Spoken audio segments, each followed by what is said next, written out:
Science brigade के पहले power knowledge capsule में आपका स्वागत है। और हम लोग आज सेट्स के बारे में बात करेंगे। ठीक है, सेट क्या होता है, क्या उसके रूल्स हैं, क्यों हम पढ़ते हैं, क्या इसकी ज़रूरत है, इन सब के बारे में डील करेंगे। ठीक है, सो सबसे पहले डेफिनेशन लिख लेते हैं, फिर आगे की बात करते हैं। सो डेफिनेशन, सेट को किस तरह डिफाइन किया जाता है, सेट होता क्या है। ठीक है, तो सेट का मतलब होता है कलेक्शन। किसी से कलेक्शन, भाई कलेक्शन किसी भी चीज़ का होता है, चाहे आपके स्कूल में बच्चे हों, चाहे आपके घर में रखी हुई चीज़ें, किसी के भी कलेक्शन को सेट बोल सकते हैं। बट शर्त ये है कि कलेक्शन होना चाहिए, लेकिन जो उसके अंदर जो चीज़ें हैं वो डिस्क्रीट यानी कि अलग अलग काइंड की होनी चाहिए। अगर मेरे पास ये दो मार्कर भी हैं तो इन दो मार्कर्स में भी जो हमारे पास इंक है वो अलग अलग है। ठीक है, तो डिस्क्रीट होना जरूरी है। So the collection of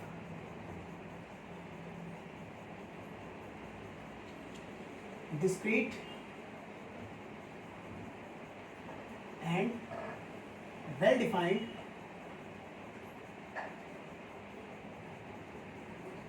objects is called set। ठीक है, वेल डिफाइंड होना चाहिए और ऑब्जेक्ट कैसे होना चाहिए, डिस्क्रीट होना चाहिए। और इन ऑब्जेक्ट्स को हम एलिमेंट्स भी कहते हैं। ठीक है, द ऑब्जेक्ट्स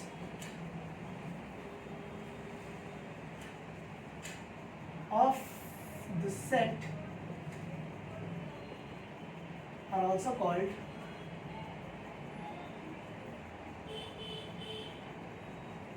क्या, एलिमेंट्स। क्या कहते हैं, एलिमेंट्स कहते हैं।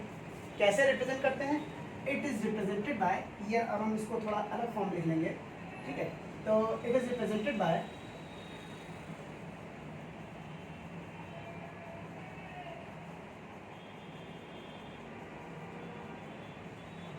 upper case of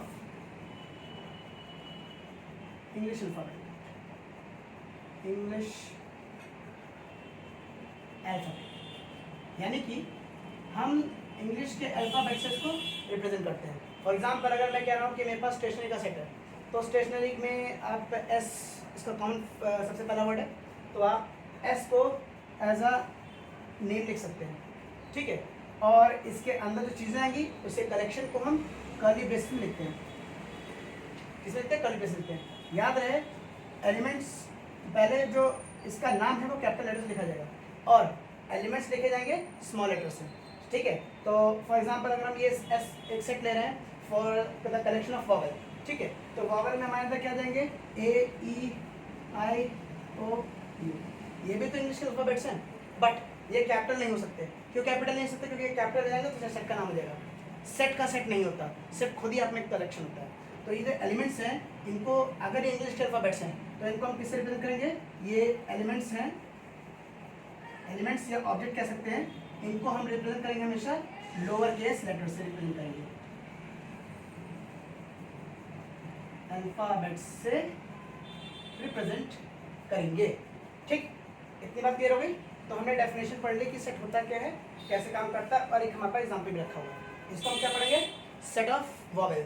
ठीक है, और इस वॉवेल के सेट में जो एलिमेंट्स हैं वो आपने डिनोट किए हैं सेपरेटेड बाय कॉमास। एक बात और, ये रिपीट नहीं होंगे, अलग अलग होंगे। ठीक है, और एक बात, अब इसमें अगर ओ को पहले लिख दो, यू को बाद में लिख दो, या आई को पहले लिख दो, ए को बाद में लिख दो, तो उससे फर्क नहीं पड़ेगा। Order of elements in the set doesn't matter. ठीक है, तो order of arrangement, order of arrangement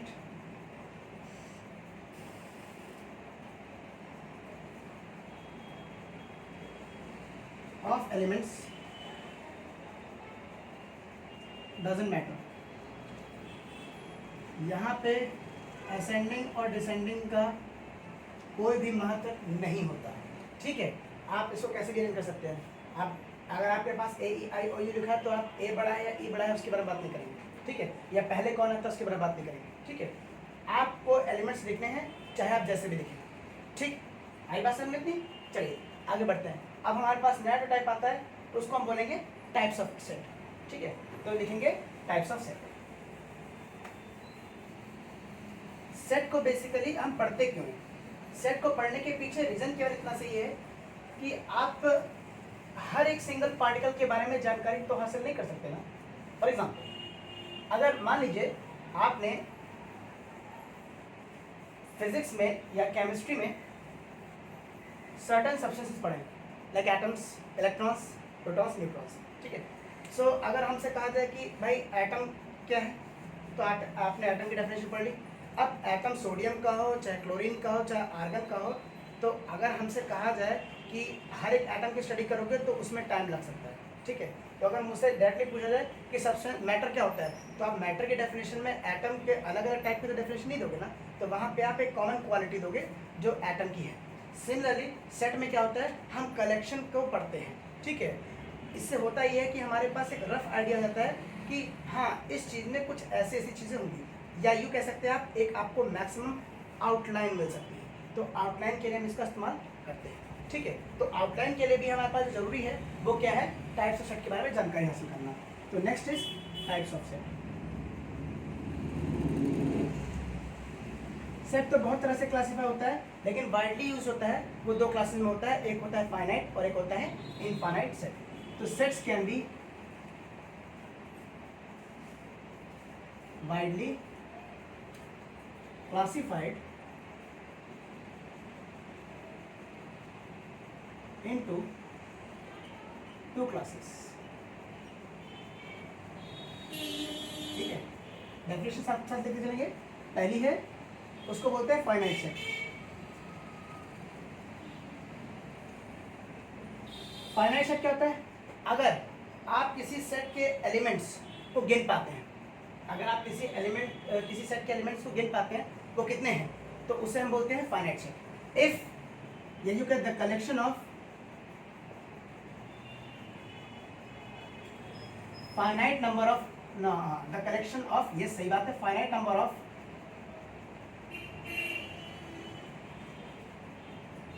elements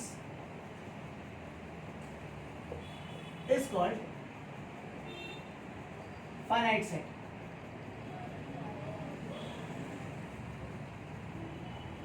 for example एक ले सकते हैं, ठीक है। The collection of months in an year, the collection of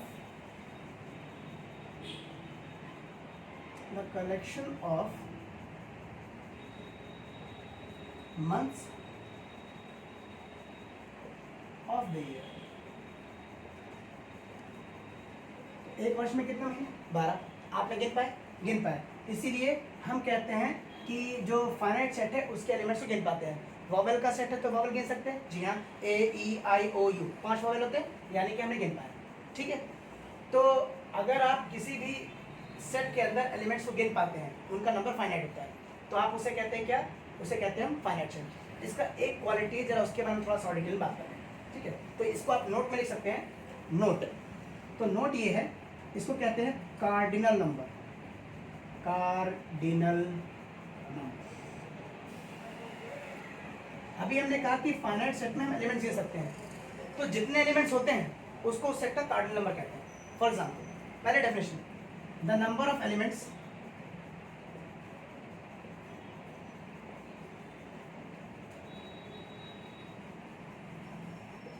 in a set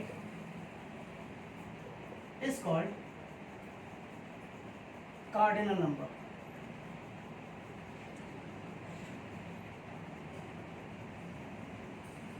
right. तो अभी हमने एग्जांपल लिया था, एक कलेक्शन था वॉवेल का, तो वॉवेल में हमारे पास लेटर क्या थे, ए ई आई ओ यू, राइट। कितने हैं, 5, 1 2 3 4 5, ठीक है।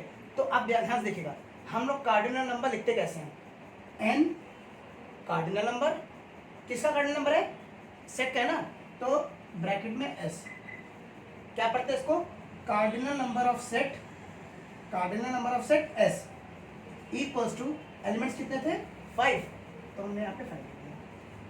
The number of elements in a set is called cardinal number. ये जानकारी हासिल करना बहुत जरूरी है। साथ ही साथ ये किस पे लागू होता है, ये केवल और केवल फाइनाइट सेट पे ही लागू होता है, क्योंकि ऑफ कोर्स इनफाइनाइट सेट में नंबर ऑफ एलिमेंट्स इनफाइनाइट होंगे, तो वहाँ पे कार्डिनल नंबर डिफाइन नहीं किया जाता, क्योंकि वहाँ पे इनफाइनाइट ही वो ऑब्वियस सी बात है। ठीक है। सो नेक्स्ट टाइप हमारा क्या है, इनफाइनाइट सेट। सो इनफाइनाइट सेट,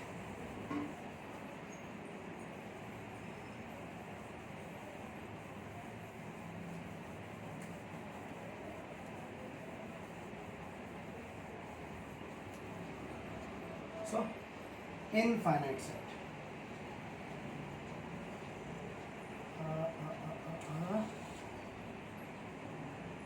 इनफाइनाइट सेट हमारे पास केस दूसरा है, ठीक है। तो इनफाइनाइट सेट क्या होते हैं, तो इनफाइनाइट सेट होते हैं ऐसे एलिमेंट्स का कलेक्शन जो कि इनफाइनाइट हो, the collection of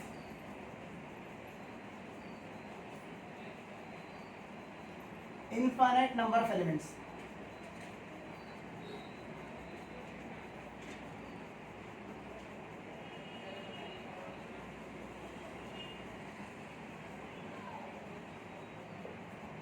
is called infinite set। यहाँ पे कार्डिनल नंबर डिफाइन नहीं हो सकता, कार्डिनल नंबर को डिफाइन नहीं हो सकता क्योंकि यहाँ पे जो एलिमेंट्स होंगे वो इनफाइनाइट है, तो आप नहीं कह सकते, ठीक है।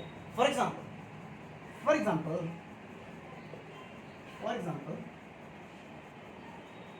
collection of your hairs,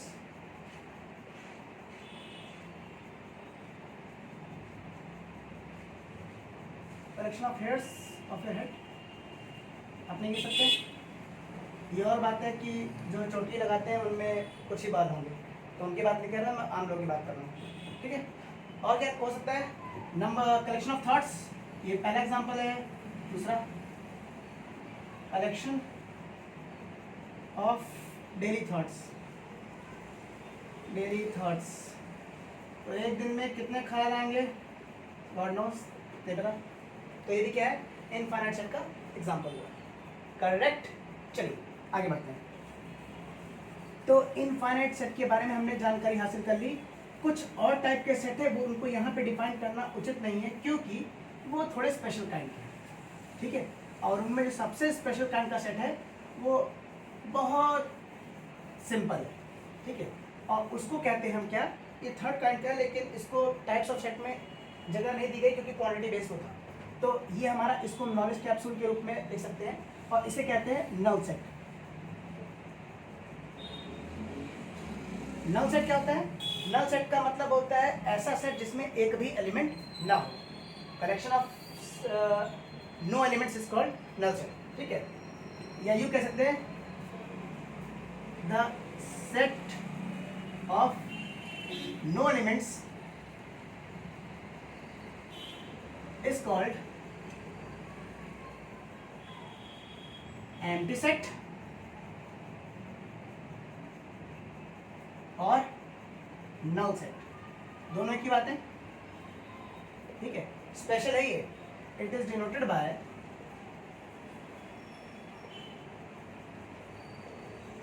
एक लेटर ऑफ आई, ठीक है। ये डेंजरस भी है, क्यों, क्योंकि हम इसको एक और रिप्रेजेंटेशन ऐसे भी रिप्रेजेंट करते हैं, लेकिन ये खतरनाक क्यों, क्योंकि यहाँ पे अगर आपकी गंदगी लग गई तो भी वो सेट का एलिमेंट माना जाएगा, ठीक है।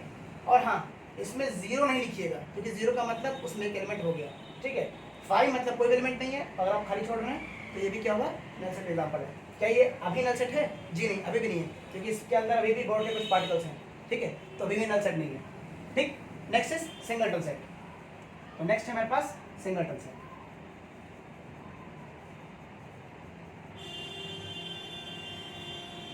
ठीक है।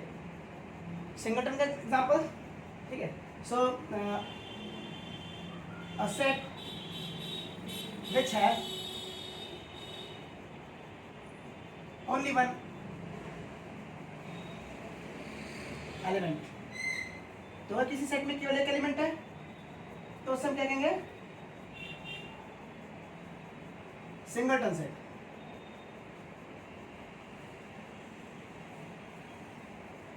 ठीक, सिंगलटन सेट कहेंगे, ठीक है। तो example, for example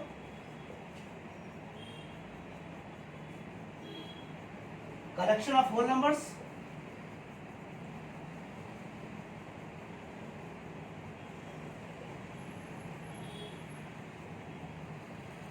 whole numbers which are not natural numbers.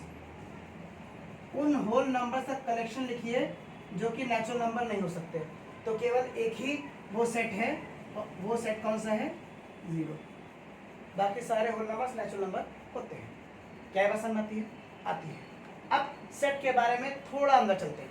ये तो ऊपर ऊपर से बात होगी, थोड़ा अंदर चलते हैं। अंदर चलने में ये है, हमने अभी कहा सेट जो है कलेक्शन है एलिमेंट्स का, ठीक है, ओके। तो अगर सेट एलिमेंट्स का कलेक्शन है तो इस बात को हम कैसे लिखेंगे? क्योंकि मैथ्स में आप लिखेंगे नहीं कि ये सेट जो है ये एलिमेंट इस सेट का है, ये एलिमेंट उस सेट का है। इतनी बड़ी बात लिखेंगे तो पेज ही भर जाएगा। तो कैसे लिखेंगे? फॉर एग्जाम्पल मान लीजिए मेरे पास एक सेट है, लाइक दिस इज सेट 4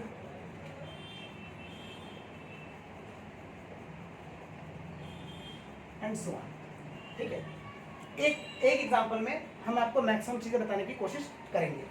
पहला काम, सबसे पहला काम, अगर मैं आपसे पूछूं क्या आपको ये रिप्रेजेंटेशन याद है? ये रिप्रेजेंटेशन याद है? इस रिप्रेजेंटेशन का मतलब क्या होता है? अगर आपको याद हो तो ये रिप्रेजेंटेशन आपको दिखाता है कार्डिनल नंबर। क्या बताता है? Cardinal number. Cardinal number of set ए, अभी हमने नोटेशन देखा था, कार्डिनल नंबर ऑफ सेट ए। तो यहाँ पे कितने एलिमेंट्स हैं? 1 2 3 4 5 6 6 विल बी द आंसर, ठीक है। अब अगर मैं पूछ रहा हूं इज 7 एलिमेंट ऑफ ए मतलब सेट, क्या 7 ए का एलिमेंट है? ठीक है। तो इतनी बड़ी बात लिखने की बजाय हम एक सिंबल यूज कर सकते हैं। हम लिख सकते हैं डज, ये और में है, इसी बात को हम दूसरे फॉर्म में लिख सकते हैं, डज 7 बिलोंग्स टू, इसको क्या पढ़ते हैं? Belongs to a question mark. So क्या इसमें 7 है? नहीं है। कहाँ है 7? नहीं तो देखो हमको तो नहीं दिख रहा, यानी कि हमारा आंसर क्या आ जाएगा? 7। ये क्या है? बिलोंग्स टू, काट देंगे तो नो बिलोंग, यानी कि डज नॉट बिलोंग।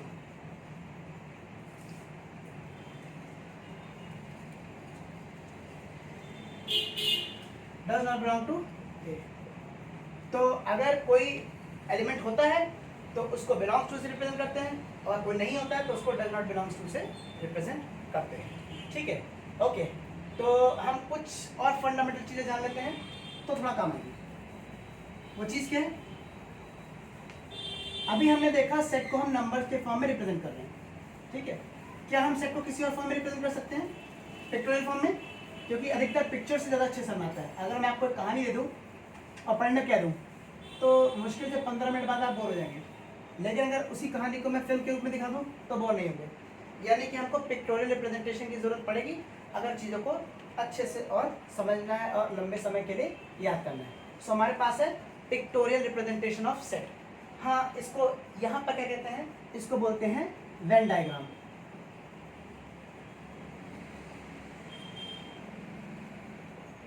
इनको जॉन वेन ने ढूंढा था। ये तो खैर मैथमेटिशियन थे, हम टर्म की बात करेंगे, वो हिस्ट्री पार्ट है, ठीक है। The pictorial representation, the pictorial representation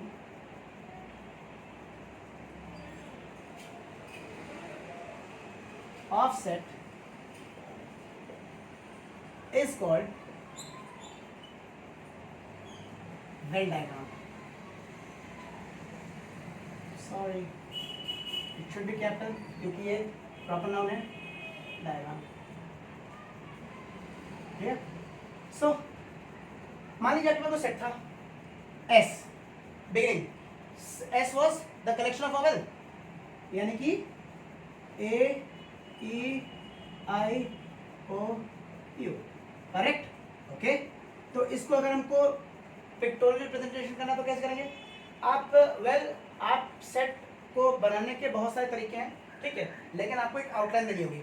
outline किसी फॉर्म की हो सकती है, चाहे वो स्क्वायर यूज करो, चाहे वो रेक्टेंगल यूज करो, चाहे सर्कल यूज करो, चाहे कोई फॉर्म यूज करो, एलिप्स भी आप यूज कर सकते हैं, ठीक है। तो अभी हमने सब सेट, यूनिवर्सल सेट अभी ये सब नहीं पढ़ा है वो अगले लेक्चर में होगा, इसलिए हम आखिरी में इसको केवल एक रिप्रेजेंटेशन दे रहे हैं, वो है ओवल शेप। ठीक है, लेकिन एक कोई आवश्यक नहीं कि ओवल हो, ये स्क्वायर भी हो सकता है, रेक्टेंगल भी हो सकता है, ये स्क्वायर भी हो सकता है, कुछ भी हो सकता है। ठीक है, सो हम रिप्रेजेंट कर रहे हैं इसको एक ओवल से।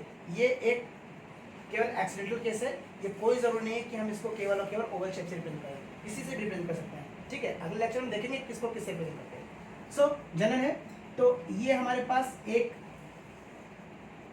सेट है एस, नाम ऊपर लिखते हैं, आपकी कॉपी होती है, नेम से ऊपर लगती है। जी हाँ, अब अंदर क्या होगा, अंदर एलिमेंट्स होंगे, अंदर क्या होगा, एलिमेंट्स होंगे। एलिमेंट्स कौन से होते हैं, ए ई आई ओ यू। ऊपर कौन लिखा जाएगा, कोई फर्क नहीं पड़ता, अभी बताया ना, ऑर्डर ऑफ एलिमेंट्स या order of arrangement of element doesn't matter, यानी कि आई ए ई यू ओ कैसे लिख सकते हैं। ठीक है, तो अभी हमने वेन डायग्राम सीखा, सेट कैसे लिखा था वो सीखा, सेट के एलिमेंट्स कौन कौन से हो सकते हैं, इस फैक्ट को कैसे लिखते हैं वो सीखा। ठीक है, अगले पार्ट में हम देखेंगे सबसेट क्या होता है, दो सेट के मध्य ऑपरेशन कैसे करते हैं, और कुछ और बातें। तब तक के लिए इतना ही आज के लिए, धन्यवाद, गुड हार्ड वर्क।